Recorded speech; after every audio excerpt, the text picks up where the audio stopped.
हरे कृष्णा, जय श्री हरि ओम नमः शिवाय। प्रिय भक्त जनों, आज सुनाते हैं रविवार को सूर्य भगवान की कथा। कहानी बड़ी ही दुर्लभ कथा सुनेंगे, तो आइए बड़ी ही श्रद्धा और प्रसन्नचित मन से इस कथा को सुनते हैं। चलो कथा सुनाते हैं। एक बुढ़िया माय थी। उनका एक बहुत ही सरल सा नियम था कि प्रति रविवार को सवेरे ही स्नान आदि कर पड़ोसन की गाय के गोबर से घर को लीपकर फिर भोजन तैयार कर भगवान को भोग लगा स्वयं भोजन करती थी। ऐसा व्रत करने से उसका घर धन धान्य एवं आनंद से पूर्ण था। इस तरह कुछ दिन बीत जाने पर उसकी पड़ोसन विचार करने लगी कि यह वृद्धा सर्वदा मेरी गौ का गोबर ले जाती है, इसलिए वह अपनी गाय को घर के भीतर बांधने लगी। बुढ़िया को गोबर न मिलने से रविवार के दिन वह अपने घर को न लीप सकी, इसलिए उसने न तो भोजन बनाया और न भगवान भोग लगाया तथा स्वयं भी उसने भोजन नहीं किया। इस प्रकार उसने निराहार व्रत किया। रात हो गई और वह भूखी सो गई। रात में भगवान ने उसे स्वप्न में दर्शन दिए और भोजन न बनाने तथा भोग न लगाने का कारण पूछा। बुढ़िया माई ने कहा, आज मुझे घर लीपने के लिए गाय का गोबर नहीं मिला, जिससे हमारा घर शुद्ध नहीं हुआ, जिससे मैं खाना भी नहीं बना पाए और न ही आपको भोग लगा पाए। तब भगवान ने कहा, माता, हम तुमको ऐसी गाय देते हैं जिससे सभी इच्छाएं पूर्ण होती हैं, क्योंकि तुम हमेशा रविवार को गाय के गोबर से घर लीपकर भोजन बनाकर मेरा भोग लगाकर खुद भोजन करती हो। इससे मैं खुश होकर तुमको यह वरदान देता हूं तथा अंत समय में मोक्ष देता हूं। स्वप्न में ऐसा वरदान में देकर भगवान अंतर्ध्यान हो गए और जब वृद्धा की आंख खुली तो वह देखती है कि आंगन में एक अति सुंदर गाय और बछड़ा बंधे हुए हैं। वह गाय और बछड़े को देखकर अत्यंत प्रसन्न हुई और उनको घर के बाहर बांध दिया, वहीं खाने का चारा डाल दिया। जब उसकी पड़ोसन ने बुढ़िया के घर के बाहर एक अति सुंदर गाय और बछड़े को देखा तो द्वेष के कारण उसका हृदय जल उठा तथा जब उसने देखा कि गाय ने सोने का गोबर किया है तो वह उस गाय का गोबर ले गई और अपनी गाय का गोबर उसकी जगह पर रख गई। वह नित्य प्रति ऐसा करती रही और सीधी सादी बुढ़िया को इसकी खबर नहीं होने दी। तब सर्वव्यापी ईश्वर ने सोचा कि चालाक पड़ोसन के कर्म से बुढ़िया ठगी जा रही है। भगवान ने संध्या के समय अपनी माया से बड़े जोर की आंधी चला दी। बुढ़िया ने अंधेरी के भय से अपनी गाय को घर के भीतर बांध लिया। प्रातःकाल उठकर जब वृद्धा ने देखा कि गाय ने सोने का गोबर दिया है तो उसके आश्चर्य की सीमा न रही और वह प्रतिदिन गाय को घर के भीतर बांधने लगी। उधर पड़ोसन ने देखा कि बुढ़िया गऊ को घर के भीतर बांधने लगी है और उसका सोने का गोबर उठाने का दांव नहीं चलता, तो वही ईर्ष्या से जल उठी और कुछ उपाय न देख उसने उस देश के राजा की सभा में जाकर कहा, महाराज, मेरे पड़ोस में एक वृद्धा के पास ऐसी गाय है जो आप जैसे राजाओं के ही योग्य है। वह रोज सोने का गोबर देती है। आप उस सोने से प्रजा का पालन कीजिए। वह वृद्धा इतने सोने का क्या करेगी? राजा ने यह बात सुन अपने दूतों को वृद्धा के घर से गाय लाने की आज्ञा दी। वृद्धा प्रातः ईश्वर का भोग लगा भोजन ग्रहण करने ही जा रही थी कि राजा के कर्मचारी गाय खोलकर ले गए। वृद्धा काफी रोई चिल्लाई, किंतु कर्मचारियों के समक्ष कोई क्या कहता। उस दिन वृद्धा गाय के वियोग में भोजन न खा सकी और रात भर रो रोकर ईश्वर से गाय को पुनः पाने के लिए प्रार्थना करती रही। उधर राजा गाय को देखकर बहुत प्रसन्न हुआ, लेकिन सुबह जैसे ही वह उठा सारा महल गोबर से भरा दिखाई देने लगा। राजा ये देखकर घबरा गया। भगवान ने रात में राजा से स्वप्न में कहा, राजा, गाय वृद्धा को लौटाने में ही तेरा भला है। उसके रविवार के व्रत से प्रसन्न होकर मैंने उसे गाय दी थी। प्रातः होते ही राजा ने वृद्धा को बुलाकर बहुत से धन के साथ सम्मान सहित गाय व बछड़ा लौटा दिए। उसकी पड़ोसन को बुलाकर उचित दंड दिया गया। इतना करने के बाद राजा के महल से गंदगी दूर हो गई। उसी दिन से राजा ने नगर निवासियों को आदेश दिया कि राज्य की तथा अपनी समस्त मनोकामनाओं की पूर्ति के लिए रविवार को व्रत करो। व्रत करने से नगर के लोग सुखी जीवन व्यतीत करने लगे। कोई भी बीमारी तथा प्रकृति का प्रकोप उस नगर पर नहीं होता था। सारी प्रजा सुख से रहने लगी। प्राचीन काल में एक राजा था और एक रानी थी। उनके पास सिपाही, घोड़े, दासियां, दास, धन दौलत सब कुछ था। सिर्फ उनकी संतान नहीं थी। इसी कारण वे दोनों राजा रानी बहुत दुखी रहते थे। संतान प्राप्ति के लिए उन्होंने हर तरह के दान, धर्म, धार्मिक अनुष्ठान, जप, मंत्र, पूजा पाठ आदि सब किया, लेकिन इससे उनका कोई फायदा नहीं हुआ। जब राजा और रानी वृद्ध होने लगे तो दोनों को बहुत ही चिंता हो गई। वे दोनों सोच में पड़ गए कि अब हमारे इतने बड़े राज्य का क्या होगा? कौन बनेगा इस राज्य का वारिस? कौन लेगा प्रजा की जिम्मेदारी? राजा और रानी दिन रात इसी चिंता में घुटने लगे। उन्हें खाने और पीने की भी सुध नहीं रहती थी। तो एक सुबह राजा के दरबार में एक साधु आता है तो दासी रानी को इत्तला करती है। तब वह दासी से कहती है, यह मेरा अंतिम दान धर्म है। इसके बाद मैं अपने हाथों से कोई दान धर्म नहीं करूंगी।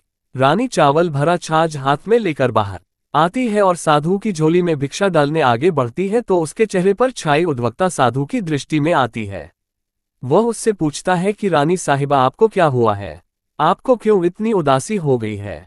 तब रानी साधु को सारी हकीकत बताती है और सिसकने लगती है। उस पर वह साधु कुछ पल गंभीर हो जाता है और कहता है कि चिंता मत करो रानी साहिबा, आपकी संतान की इच्छा पूरी हो जाएगी। आपकी कोख से एक पुत्र का जन्म होगा, मात्र वह 14 साल तक ही आप लोगों को मिलेगा। इसके आगे वह जीवित नहीं रह पाएगा। इससे बढ़कर आपको कुछ देना मेरे लिए संभव नहीं है। अपनी बात पूरी करते उसने अपनी झोली में हाथ डाला। झोली में हाथ डालकर थोड़ी सी भूत निकालकर उसने रानी को दी और कहा, आप और महाराज दोनों इसे बांटकर ग्रहण कर लेना, तुम्हें जल्द ही पुत्र की प्राप्ति होगी। और वह साधु अपनी राह को चला गया। उसके जाने के बाद रानी सोचने लगी कि 14 साल तो 14 साल ही सही, उतने समय के लिए हमें पुत्र तो मिलेगा, यही काफी है। उतने साल तक मैं उसे जी जान से बड़ा करूंगी, उसे ढेर सारा प्यार और दुलार करूंगी, अपनी संतान की मुराद पूरी करूंगी। उस रात अपना सारा राजगास खत्म करके राजा जब रानी के महल में गए तो रानी ने राजा को सारी बात बता दी और साधु की दी हुई भूत राजा को दिखाकर बोली कि साधु महाराज ने ये भूत हम दोनों को ग्रहण करने के लिए दी है। राजा बोले, इतना दान और धर्म किया, जप और तप किया, उसका कोई फल नहीं मिला। अब इस भूत से हमें क्या संतान प्राप्त होगी। उस पर रानी बोली, जब इतना सब कुछ कर लिया तो अब ये भी सही क्यों हम उस साधु के क्रोध को बुलावा दें। राजा को अब किसी बात पर विश्वास नहीं था, पर रानी को दुख ना पहुंचे इसलिए वह राजी हो गया और राजा रानी दोनों नहाते धोते हैं। फिर अपने भगवान का नाम का स्मरण करते हैं, अपने पुरखों को स्मरण करते हैं और उस साधु महाराज का नाम स्मरण करके वह भूत बांटकर दोनों खाते हैं। उसके बाद दोनों निश्चित होकर सो जाते हैं। तो कुछ दिन गुजर जाते हैं और साधु द्वारा कहे अनुसार रानी गर्भवती हो जाती है। उस पर राजा और रानी दोनों की खुशी गगन में नहीं समाती। राजा रानी से बोलते हैं, महारानी सचमुच साधु महाराज की कृपा हो गई। तो 9 महीने बाद रानी ने एक सुंदर पुत्र को जन्म दिया। राजा ने बड़ी धूमधाम से पुत्र का नामकरण किया। सारे राज्य में 8 दिन तक अंश तर्पण रखा, उत्सव मनाया गया। आप पुत्र की कुंडली देखने के लिए राज्य के सबसे विद्वान पंडित जी को बुलाया गया। जो कुंडली देखकर पंडित जी बड़े चिंतित हो गए, कहने लगे, महाराज हमारा राजपुत्र सिर्फ 14 साल तक हमारे पास रहेगा। राजा को इस बात की भनक तो थी ही, रानी को भी साधु महाराज की बात याद थी। दोनों चुप रह जाते हैं। उसके बाद राजा और रानी बड़े प्यार से बेटे की परवरिश करते हैं, उसकी हर ख्वाहिश पूरी करते हैं और थोड़े समय के लिए ही सही भगवान ने संतान की अपनी मुराद पूरी कर ली। इससे वे समाधान मानते हैं।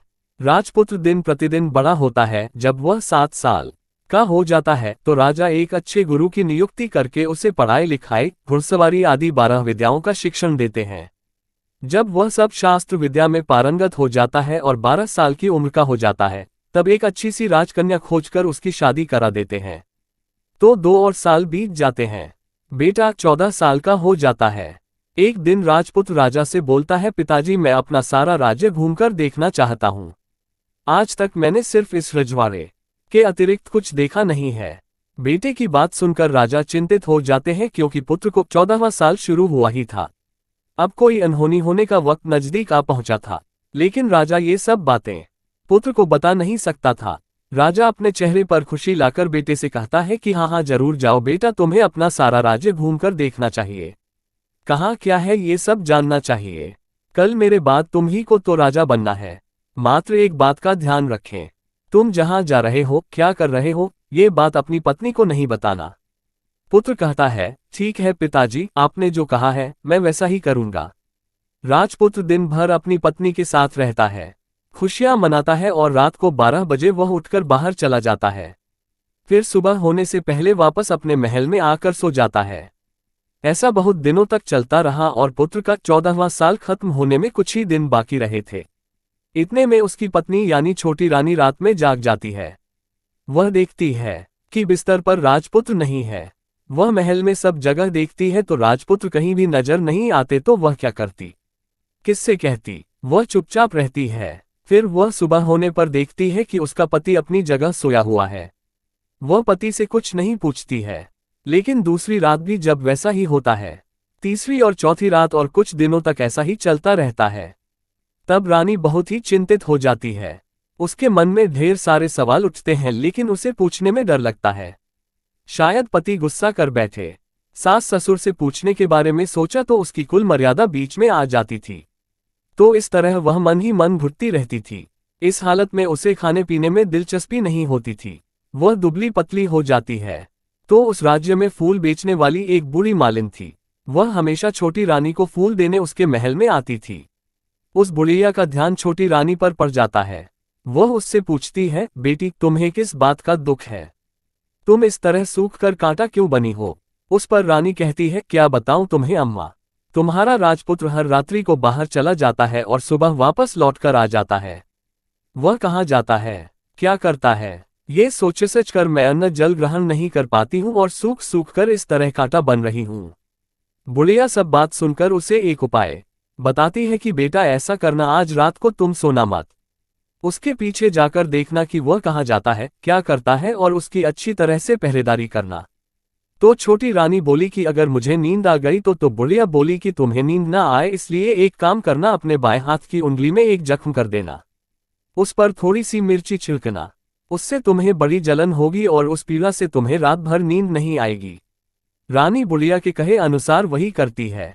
उंगली की जलन से उसे बड़ी देर तक नींद नहीं आती, लेकिन बाद में वह सो जाती है।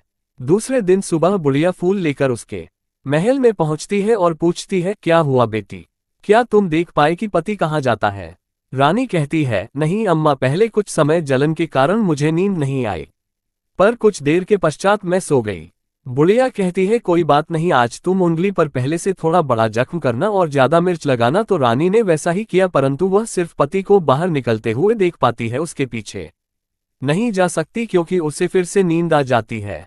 दूसरे दिन सुबह बुढ़िया आती है तो उसके पूछने से पहले ही रानी रोककर कहती है, अम्मा मैं आज भी उसकी पहरेदारी ठीक तरह से नहीं कर पाई। बुढ़िया कहती है, रोना नहीं बेटी, सब कुछ ठीक हो जाएगा। तुम आज रात जख्म और बड़ा करना और उस पर ज्यादा मिर्ची लगाना, और एक काम करना कि जब वह जाने के लिए निकलता है तब उसका रास्ता रोकना। बुढ़िया ने जैसा बताया रानी ने वैसा ही किया। आज रात उसे नींद नहीं आती है। पति जब रात को महल से निकलने के लिए चलने लगता है तो वह बुढ़िया ने जैसा बताया वैसे ही करती है। दौड़कर जाकर पति का रास्ता रोकती है और कहती है, कहाँ जा रहे हो, किससे मिलने जा रहे हो, मुझे बताओ। राजपुत्र उसे समझाने की बहुत कोशिश करता है। देखो, अगर मैंने तुम्हें ये बता दिया तो मैं तुम्हें दोबारा नहीं मिल पाऊंगा। रानी कहती है, कोई बात नहीं, ना मिल पाओ, लेकिन आप रात के समय कहाँ जाते हो यह मुझे बता दो। राजपुत्र निरुपाय हो जाता है। पत्नी की जिद के आगे उसकी एक नहीं चल पाती। ठीक उसी समय उसका 14वां साल खत्म हो रहा होता है। 15वां साल लगने वाला होता है। जो होता है वह हो जाने दो, ये सोचता है और कुछ चावल मंत्रों से सिद्ध करके पत्नी को देकर कहता है कि इन चावल के दानों को हाथ की मुट्ठी में पकड़ना। पहले दाएं हाथ में पकड़े चावल मेरे ऊपर फेंकना, मैं कौन हूं तुम्हें पता चल जाएगा। बाद में बाएं हाथ में पकड़े चावल मेरे ऊपर फेंकना, मैं जैसा था तुम्हें मिल जाऊंगा। लेकिन यदि तुम बाएं हाथ के चावल मेरे ऊपर फेंकना भूल गई तो मैं तुम्हें कभी नहीं मिल पाऊंगा। रानी ने कहा, नहीं भूलूंगी।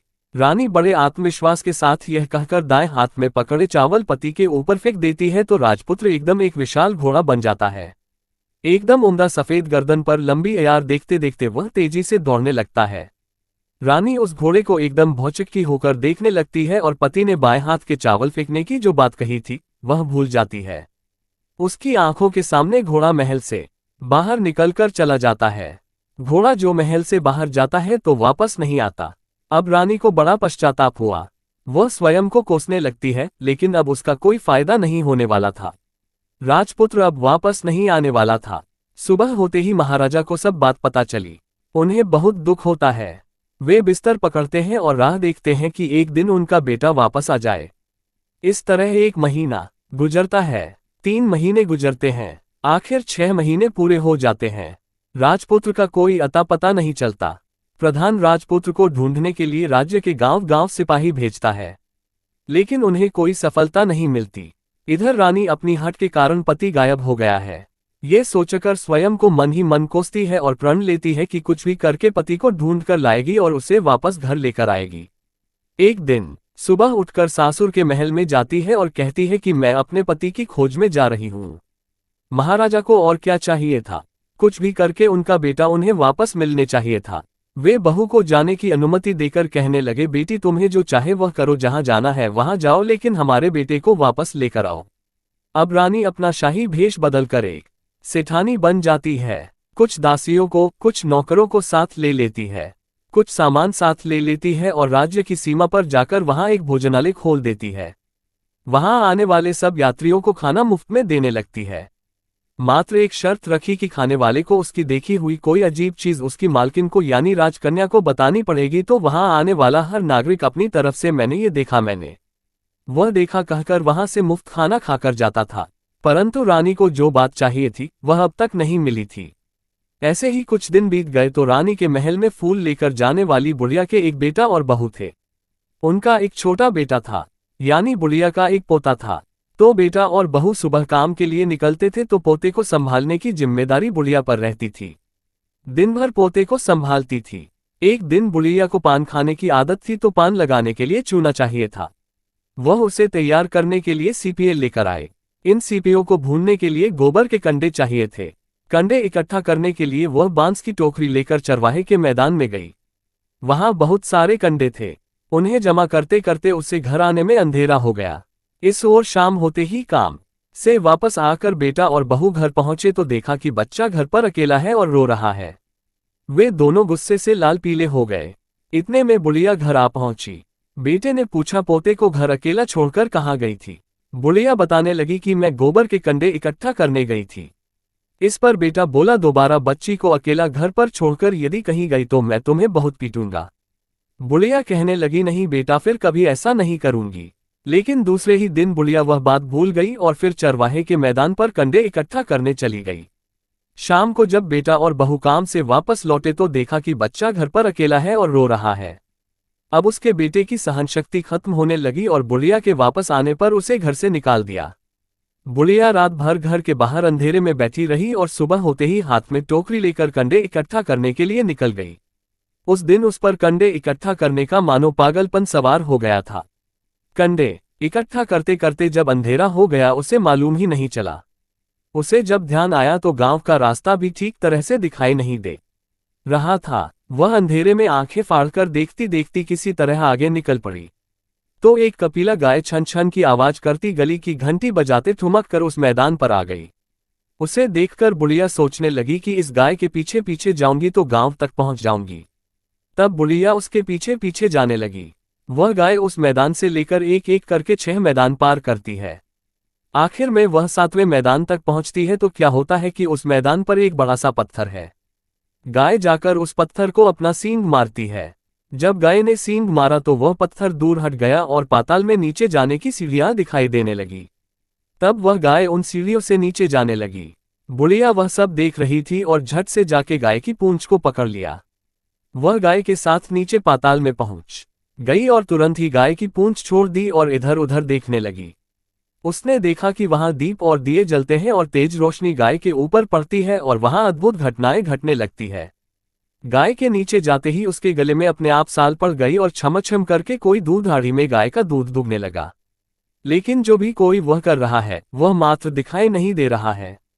बुढ़िया बहुत घबरा गई, कहाँ आकर फंस गई ये सोचने लगी और यहाँ वहां छिपने के लिए जगह ढूंढने लगी, लेकिन उसे कहीं भी जगह नहीं मिली।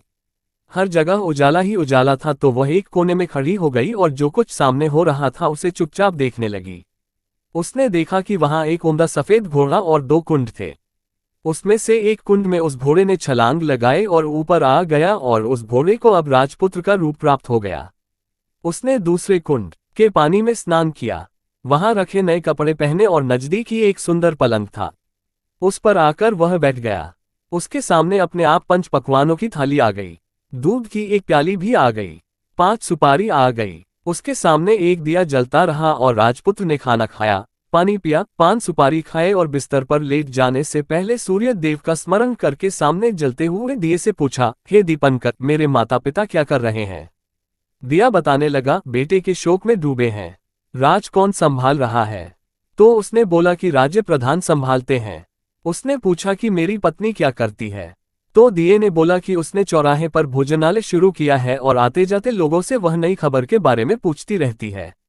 दिए के यूं कहते ही राजपुत्र कहने लगा कि ठीक है। उसके बाद वह सो गया। बुढ़िया कोने में खड़ी हुई सब देख रही थी। ऐसी अद्भुत घटना उसने जिंदगी में पहली बार देखी थी। उसे अंदर ही अंदर चिलबुलाहट होने लगी। वह अपनी भूख प्यास भूल गई और आगे क्या होता है कि उसे उत्सुकता से देखने लगती है। लेकिन उसके बाद और कुछ घटनाएं नहीं घटती। रात गुजर गई और सुबह हो गई। पलंग पर सोया हुआ राजपुत्र उठा और फिर से पहले वाले कुंड में छलांग लगाई तो अब वह फिर से घोड़ा बनकर कुंड से बाहर आ गया। वह तेजी से उच्च पाताल नगरी से बाहर निकल गया। लेकिन वह कहाँ गया, बुढ़िया को कुछ पता नहीं चला। उसके बाद पिछली रात की तरह कोई उस गाय को छम करके दूध दोहने लगा। जैसे ही दूध दोहना खत्म हुआ, उसके गले की साल अपने आप खुल गई और वह गाय तेजी से ऊपर जाने लगी, सीढ़ियों की ओर भागने लगी। गाय को दौड़ता देखकर बुढ़िया सोचने लगी कि अब गाय के साथ यहां से ऊपर जाना ही समझदारी होगी, नहीं तो कोई मुसीबत आकर उसके ऊपर टपक जाएगी। झट से उसने गाय की पूंछ पकड़ ली और गाय के साथ ऊपर आ गई। गाय जब मैदान में पहुंची तो उस सुरंग का रास्ता अपने आप बंद हो गया और उसके मुंह पर एक बड़ा सा पत्थर पहले की तरह खड़ा हो गया। ऊपर आकर वह गाय जंगल की ओर निकल गई। इधर बुढ़िया एकदम बावली सी हो गई। उसने पाताल नगरी में जो कुछ देखा था वह जल्द से जल्द किसी को बताने के लिए उतावली हो गई। उसे एकदम याद आया कि नगर की सीमा पार कोई औरत भोजनालय चलाती है और नई बात बताने वालों को अच्छा खाना पीना मुफ्त में देती है। वह सोचने लगी कि क्यों ना मैं ये बात उस औरत को जाकर बताऊं। यदि उसे यह बात पसंद आ गई तो बाकी जीवन खाने पीने की झंझट से मुक्ति मिल जाएगी। बुढ़िया ने मन में तय किया और तुरंत उस भोजनालय के द्वार पर टंगी नगाड़े के सामने खड़ी हो गई और जोर जोर से नगाड़ा बजाना शुरू कर दिया। नगाड़े का इस तरह शोर सुनकर मालकिन यानी छोटी रानी मन में प्रसन्न हो जाती है कि शायद कोई बड़ी बात लेकर यहाँ आया है। रानी सिपाहियों को आदेश देती है, जाए और जो कोई आया है उसकी अच्छी तरह खातिरदारी कीजिए। आदेश पाते ही सिपाही नीचे दौड़ गए तो एक बुढ़िया नगाड़ा बजा रही थी। उन्होंने पूछा, क्यों नहीं बुढ़िया, क्या हुआ, क्यों नगाड़ा बजा रही हो? बुढ़िया बोली, कुछ नहीं बेटा, यहाँ खाना मिलता है ना, इसलिए आए हूँ। खाना चाहिए मिलेगा, लेकिन तुझे कोई नई बात बतानी पड़ेगी। हाँ बताऊंगी, एक बात मालूम है मुझे। इस पर सिपाही उसे अंदर लेकर गए। उनको मालकिन का आदेश था कि जो कोई बूढ़ा बुजुर्ग वहां आए उनके साथ अच्छी तरह पेश आना, उनका अच्छे से आदर सत्कार करना। तो सिपाही ने उस बुढ़िया का भरपूर आदर सत्कार किया। यह उसे बड़ी सिद्ध थाली भरकर व्यंजन परोसते हैं। बुढ़िया कुछ दिनों से भूखी थी, वह खाने पर टूट पड़ी। खाना खाने के बाद सिपाही ने उसे नई साड़ी पहनने को दी। उसके बाद उसे लेकर रानी के पास आए। बुढ़िया और रानी ने तुरंत एक दूसरे को पहचान लिया। तब रानी ने बुढ़िया से कहा कि अम्मा, अब बताओ तुमने क्या नई बात देखी है? नई बात? मैंने कोई नई बात नहीं देखी है। बुढ़िया बोली, वह तो मेरे पास तुम्हें देने के लिए खाने के पैसे नहीं थे, इसलिए मैंने झूठ कहा और नगाड़ा बजाया। रानी ने कहा, अम्मा घबराना नहीं, मैं किसी को तुम्हारा नाम नहीं बताऊंगी। फिर भी बुढ़िया ने कहा कि मेरे पास कोई नई बात नहीं है। इस पर रानी ने उससे कहा, देखो अम्मा, यदि तुमने मुझे वह नई बात बताई तो जिंदगी भर मैं तुम्हारी देखभाल करूंगी और तुम्हें रानी माता की तरह रखूंगी। अब बुढ़िया बताने को तैयार हो गई। उसने जो कुछ उस चाराह वाले मैदान पर देखा था वह सब कुछ कुंवर रानी को बता दिया। बुढ़िया की वे बातें सुनकर कुंवरनी को यकीन हो गया कि वह राजपुत्र उसी का पति है। वह तुरंत बुढ़िया से कहने लगी कि अब माँ मुझे उस जगह पर ले चलो। तब बुढ़िया बोली, नहीं बेटी, वह पाताल राज्य है, सांप है। यदि किसी ने तुम्हें देख लिया तो तुम्हारी जान खतरे में पड़ सकती है। लेकिन रानी उसकी एक भी नहीं सुनती, उसे उस जगह ले जाने के लिए हट करने लगी। आखिर में बुढ़िया ने उसका कहना मान लिया और कहने लगी, ठीक है, मैं तुम्हें वहां ले जा सकती हूँ, पर आज नहीं कल वहां जाना है तो शाम को ही जाना होगा। तो दूसरे दिन दोपहर को रानी बुढ़िया के साथ उस मैदान पर गई और एक जगह छुपकर गाय के आने की राह देखने लगी। दिन ढलते ही अंधेरा गिरने लगा और गाय हमेशा की तरह वहां आ गई। मैदान के उस कोने में जाकर उसने पत्थर पर सींग मारा तो छत से पत्थर हटकर वहां सुरंग में जाने का रास्ता खुल गया। गाय उस रास्ते से नीचे उतरने लगी तो बुढ़िया रानी से कहने लगी, जल्दी आगे बढ़ो, हम गाय की पूंछ पकड़कर नीचे उतरेंगे। तो दोनों गाय की पूंछ पकड़कर नीचे उतर गई। बुढ़िया पहले जिस कोने में छिपी थी उस कोने में छिप गई। अब नीचे सब कुछ पहले जैसा घटित हो रहा था। गाय के गले में अपने आप साल पड़ गई। कोई अदृश्य रूप से उसका दूध धोने लगा। एक सफेद उम्दे घोड़े ने आकर एक कुंड में छलांग लगाई तो राजपुत्र के रूप में ऊपर आया। वह राजपुत्र दूसरे कुंड में नहाने लगा। बाद में उसके सामने खाने की थाली आ गई, दूध की प्याली आ गई, पान का बीड़ा आ गया। राजपुत्र सब ग्रहण करके सोने के लिए पलंग पर गया तो सोने से पहले सूर्यदेव का स्मरण करके वह दिए से पूछने लगा, दीपांकर मेरे माता पिता क्या कर रहे हैं? तो दिया कुछ जवाब नहीं देता बल्कि वह बुझने लगता है। तब राजपुत्र को कुछ घटित हुआ है इसका संदेह हो गया। वह उदास हो गया और जो कुछ हुआ है वह हो जाने दो ऐसा सोचकर फिर से बिस्तर पर लेट गया। अब रानी का संयम छूट गया। वह दौड़कर पति के पास गई और उसके पैर पकड़ने के लिए आगे बढ़ने लगी। राजपुत्र तुरंत ही पत्नी को पहचान गया। वह छत से पीछे हट गया और चिल्लाने लगा, नहीं नहीं मुझे मत छूना, सर्वनाश हो जाएगा। रानी दोनों हाथ जोड़कर पति से अपनी भूल स्वीकार करने लगी। स्वामी मुझसे भूल हो गई, मुझे आपसे नहीं पूछना चाहिए था कि आप रात को कहाँ जाते हो। मैं अपनी भूल स्वीकार करती हूँ, मुझे मेरी भूल की सजा मिल गई है। अब आप घर चलो, आपके वियोग में आपके माता पिता ने बिस्तर पकड़ लिया है, आपकी प्रजा भी बहुत दुखी है। उस पर राजपुत्र कहने लगा, वही तो एक बार तुम गलती कर बैठी हो, अब दोबारा मत करना, नहीं तो अब मैं तुम्हें जो दिख रहा हूं वह अभी नहीं दिखूंगा। रानी अब विलाप करने लगी, जोर जोर से जमीन पर सिर पटकने लगी। राजपुत्र के मन में उसके प्रति दया उत्पन्न हो गई। वह उससे कहने लगा, यदि तुम मुझे पाना चाहती हो तो तुम्हें एक काम करना होगा। काम कठिन है लेकिन वह तुम्हें अकेले ही करना होगा। रानी ने कहा, कहो स्वामी, कितना भी कठिन काम हो मैं वह पूर्ण करूंगी। रानी कहने लगी। इस पर राजपुत्र ने उसे बताया, इस पाताल से ऊपर जाते ही तुम्हें एक घना जंगल नजर आएगा।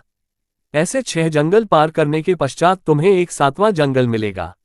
वह जंगल सबसे घना है। उस जंगल के बीचों बीच एक पीपल का पेड़ है। उसके आसपास की जगह पत्ते, फंदे, जटाएं आदि से ढक चुकी है। वहां बाघ, शेर, सांप और भालू बैठते हैं। तुम्हें उन सबको भगाकर वह जगह साफ करनी है। उसको गोबर से लिपाई करके पवित्र बनाना है, रंगोली से सजाना है। उसके बाद वहां धूप, कपूर, अगरबत्ती जलानी है। फूल और कुमकुम से पेड़ की पूजा करनी है। दूध और दही से बने चावल का भोग चढ़ाना है। ये सब तुम्हें दोपहर को 12 बजे से पहले करना है। 12 बजे बजने के समय तुम्हें उस जगह पर बैठकर सूर्य भगवान का ध्यान करना है। ठीक 12 बजे सूर्य भगवान का रथ वहां उतरेगा। वे सब देखकर खुश हो जाएंगे और कहेंगे कि जिस किसी ने भी यह सब किया है उसे मैं मनचाहा फल दूंगा। तो तुम सामने जाकर उसके रथ का दाहिना घोड़ा मांगना, मैं तुम्हें मिल जाऊंगा। इतनी बात कहकर राजपुत्र अपने पलंग पर सो गया और छोटी रानी भोर होने की राह देखने लगी। भोर होते ही वह बुढ़िया के साथ गाय की पूंछ पकड़कर ऊपर आ गई। ऊपर आने के बाद वह बुढ़िया से कहने लगी, अम्मा अब मैं अकेले ही आगे जाऊंगी, तुम भोजनालय वापस चली जाओ। वह जंगल में जाकर राजपुत्र की बताई जगह ढूंढने लगी और स्वयं आरी से वह जगह साफ कर दी। बाद में राजपुत्र ने जैसे बताया वैसे ही लिपाई पोताई करके वापस आ गई। दूसरे दिन सुबह होने से पहले उठी और जंगल में उस जगह पहुंची। वहां जाकर इत्र और गुलाब का पानी छिड़क कर उस जगह सुगंधित धूप अगरबत्ती जलाकर उसे पवित्र किया और पूजा की सब सामग्री वहां तैयार कर सूर्य भगवान का ध्यान करके बैठ गई। जैसे कि पति ने बताया था कि दोपहर को ठीक 12 बजे सूर्य भगवान का रथ उस पीपल के पेड़ पर आकर रुका है। सूर्य भगवान ने जब रथ से नीचे देखा तो सुगंधित वातावरण देखकर वे बहुत प्रसन्न हो गए। फिर वे बोले, जिस किसी ने ये काम किया है वह यहाँ आकर आज मुझसे कुछ भी मांगे मैं उसे दे दूंगा। रानी ने जब ये शब्द सुने तो बिना समय गवाए दौड़कर उनके सामने आ गई और उनको साष्टांग नमस्कार करके बोली, भगवान वह मैं ही हूँ, मैंने ही यह जगह साफ की है। अच्छा तो तुम्हें जो चाहिए वह मांगो। भगवान मुझे आपके रथ का दाहिना घोड़ा चाहिए। सूर्य भगवान बोले, नहीं नहीं मैं तुम्हें और कुछ भी दे सकता हूं लेकिन ये घोड़ा नहीं दे सकता। मेरे रथ के 12 घोड़े हैं, तुम चाहो तो कोई और घोड़ा मांग लो लेकिन ये दाहिना घोड़ा नहीं, वह मैं तुम्हें नहीं दे सकता। छोटी रानी ने एक नहीं सुनी, वह सूर्यदेव से एक ही बात कह रही थी, वही दाहिना घोड़ा दे दीजिए, नहीं तो मैं आपके पैरों में गिरकर अपनी जान दे दूंगी। अब सूर्यदेव धर्म संकट में पड़ गए। उन्होंने वचन दे दिया था, अब अपने वचन से पलट भी तो नहीं सकते थे। ठीक है, दे दिया तुम्हें घोड़ा। सूर्यदेव ने कहा, फिर एक बात और भी कही, देखो मैंने तुम्हें घोड़ा तो दे दिया है लेकिन वह तुम्हें यहाँ नहीं मिलेगा, तुम्हें उसे पाताल में जाकर लाना होगा। रानी बोली, पाताल में ही क्यों भगवान, मैं उन्हें पाने के लिए कहीं भी जा सकती हूँ। रानी को वचन देकर सूर्यदेव अपने मार्ग को चले गए और इधर रानी जंगल से अपने भोजनालय में आ गई। फिर वह बुढ़िया को लेकर उस मैदान पर आ गई और जल्दी ही शाम हो गई। शाम होते ही वहां वह गाय आ गई और उसने सींग मारकर सुरंग का पत्थर हटाया और नीचे उतरने लगी। रानी और बुढ़िया जल्दी जल्दी उसकी पूंछ पकड़कर नीचे उतर गई। नीचे पाताल में सब घटनाएं पहले की तरह ही घटने लगी। घोड़े का एक कुंड में नहाकर राजपुत्र बन जाना, नहा धोकर पलंग पर जाकर बैठना तो उसे खाने की थाली, दूध की प्याली आना, पान का बीड़ा आना। लेकिन आज एक नई बात घटी। आज दो दो थाली, दो दो दूध की प्याली और दो दो पान के बीड़े उसके सामने आए। वह कुछ नहीं बोला। अपने हिस्से की थाली खाकर, दूध पीकर और पान का बीड़ा चबाकर वह सोने चला गया और हमेशा की तरह दिए से पूछने लगा, दिए दिए दीपनकर, मेरे माता पिता क्या करते हैं? दिए ने बताया, वे दोनों तुम्हारे शोक में मरने की स्थिति में पहुंच गए हैं। ऐसा झट से उसकी आंखों में आंसू टपकने लगे। फिर वह पूछने लगा, दिए दिए दीपनकर, मेरा राज्य कौन चला रहा है? तुम्हारा राज्य प्रधान चला रहा है और वह सब कुछ हड़प चुका है। वह प्रजा पर बहुत अत्याचार कर रहा है। ये सुनकर राजपुत्र को बहुत गुस्सा आया। वह गुस्से से अपनी मुट्ठी भेजने लगा। अब वह पूछने लगा, दिए दिए दीपनकर, मेरी पत्नी क्या कर रही है? अब दिया कुछ नहीं बोला और चुप रहा। अब रानी का संयम जवाब दे गया। वह दौड़कर पति के गले लग गई। अब मैं तुम्हें मिल गया। राजपुत्र कहने लगा, सच कहते हो, अब आप फिर से घोड़ा तो नहीं बनोगे ना? नहीं, दोबारा घोड़ा नहीं बनूंगा। तुमने जो इतने सारे कष्ट उठाए हैं मुझे पाने के लिए, इसलिए सूर्यदेव ने मुझे सदा के लिए घोड़े के जन्म से मुक्त कर दिया है। राजपुत्र ने बड़े प्यार से कहा और उसे गले लगाया। उसके आंसू पोंछे और कुछ देर के पश्चात सुबह हो गई तो गाय की श्रृंखला टूटकर वहू पर भूलोक जाने लगी। रानी, राजपुत्र और बुढ़िया उसकी पूंछ पकड़कर ऊपर आ गए। ऊपर आने पर वे सीधे भोजनालय में पहुंचे। वहां का सब सामान लोगों में बांट दिया और उसको ताला लगाकर अपने राज्य में लौट आए। राजपुत्र वापस आता है और उसके तेवर देखकर प्रधान घबरा जाता है।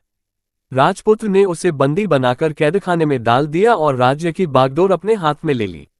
उसके बाद वह अपने माता पिता को मिलने उनके महल में गया। तब राजपुत्र क्या देखता है कि उसके माता पिता उसके शोक में अस्थि पंजर बने हुए हैं। पुत्र को वापस आया देखकर मरणासन राजा रानी की आंखों से टप टप आंसू बहने लगे। इन दोनों ने पुत्र को गले लगा लिया, उसे प्यार से सहलाया और इतना होने के बाद उनकी सेहत में एकदम सुधार आने लगा। वे अब बिस्तर से उठकर बैठ गए हैं। पुत्र को आशीर्वाद देने लगे हैं। राजपुत्र के आने की खबर तुरंत ही राज्य में फैल गई। प्रजा खुशी से फूली नहीं समाई। प्रजाजन राजमहल के सामने इकट्ठा हो गए। राजपुत्र ने भी उन्हें दर्शन दिए और आज से उन्हें कोई दुख नहीं पहुंचाएगा, ऐसा वचन भी दिया। अब राजा अपने पुत्र का राज्य अभिषेक करके उसे सिंहासन पर बिठाता है और बहू को महारानी का दर्जा देता है और स्वयं अपनी पत्नी के साथ ईश्वर स्मरण करते खुशी से दिन बिताता है।